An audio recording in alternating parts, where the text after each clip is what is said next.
Hi, my name is Mike Yell, the LucasArts producer for Star Wars Knights of the Old Republic 2, The Sith Lords, the next chapter to the Game of the Year for 2003.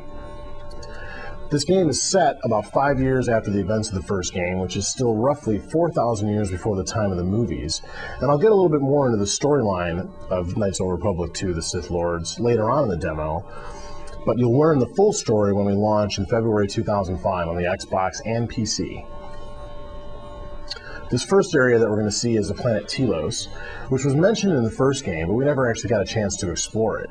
So this is the first time we're going to get a chance to run around and check out the environment and explore the area. And this is just an example of one of the ways that we're tying those two storylines together. You'll also notice the rain and weather effects and the lightning, and those things combined with the ambient sound and critters really help bring the worlds to life, and it gives our designers another tool to make the worlds feel more lived in. This other character that you're seeing with me is Mira. She's a new character for Knights of the Republic 2. She's one of 10 different characters that you'll meet along the way that can join your party. And she's a female bounty hunter, and she's equipped with a wrist-mounted rocket launcher, which is an example of a new weapon for Knights of the Republic 2. The planet Telos is one of 7 worlds that you can explore, and this outdoor environment is just an example of one of those areas. So there may be interiors and maybe underground areas depending on the world you're on, but there's a variety of environments within each world. And finally, we'll show you one of the new critters that you can fight. This is a Canik, and it's just an example of one of the new beasts that you'll run into along the way. So now I'll show you an area that's a little bit later on in the game. This is a Sith tomb. When you first start the game off, you'll be able to create your character from one of 3 different Jedi classes. And you'll learn very early on in the story that the galaxy's in really bad shape. There's several Sith Lords that are hunting you down, and they've hired hundreds of Sith assassins to come after your character because they believe that you're the last of the Jedi Order. Since I've also gone a little bit later in the game, I also have a new character. This is a female Jedi, and as you can see, she's kind of evil. So her skin has changed and she has a different robe. And this is just to demonstrate the fact that we can make those choices throughout the game to turn your character good or evil. You won't see an instant switch to the dark or light side, but it'll be subtle as you go through the game.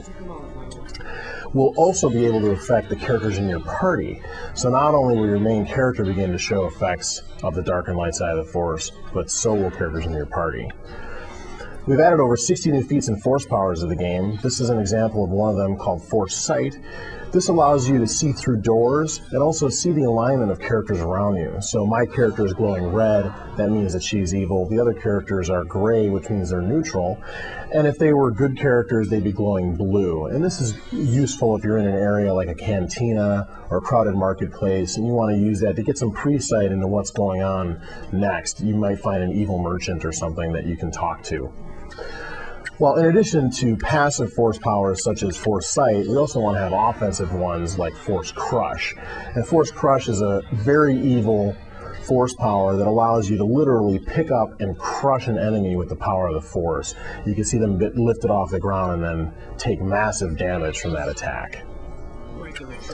And then finally, we have those choices in dialogue to let you choose dark and light side, but we also have the awesome lightsaber combat from the first game.